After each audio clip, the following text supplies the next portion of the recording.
निपाणी देवगड राज्यमार्गावर पुराचं पाणी साचलंय आणि फोंडाघाट मार्गे होणारी वाहतूक त्यामुळे आता मंदावली आहे। पाणी वाढलं तर वाहतूक बंदही होण्याची शक्यता आहे। प्रशासनाकडून नागरिकांना काळजी घ्यावी असं आवाहन करण्यात आलंय। वाहतूकदारांनी काळजीपूर्वक वाहनं चालवावीत असं आवाहन केलेलं आहे। फोंडाघाट मार्गे होणारी वाहतूक सध्या मंदावलेली आहे आणि पाणी वाढलं तर या ठिकाणची वाहतूक बंद सुद्धा होण्याची शक्यता आहे। निपाणी देवगड मार्गावर अशा प्रकारे पावसाचं पाणी आलेलं आहे।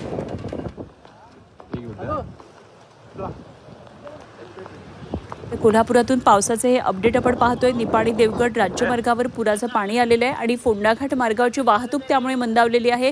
ठिकठिकाणी असं पाणी रस्त्यावर साचलेलं आहे, त्यामुळे याचा परिणाम इथल्या वाहतूकदारांवर झालेला आहे। अशा पाण्यामधून वाहनं पुढे काढताना काळजी घ्यावी, सतर्कता बाळगावी अशा प्रकारे पोलिसांनी आवाहन केलं आहे।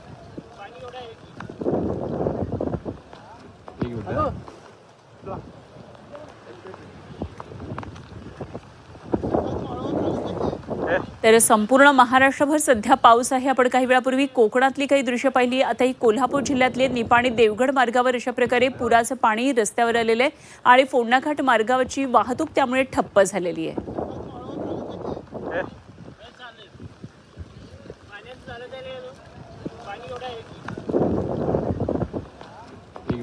तर मुंबईमध्ये पावसानं अक्षरशः धिंगाणा घातलेला असताना इकडे संपूर्ण राज्यामध्ये सुद्धा सर्वदूर पाऊस आहे।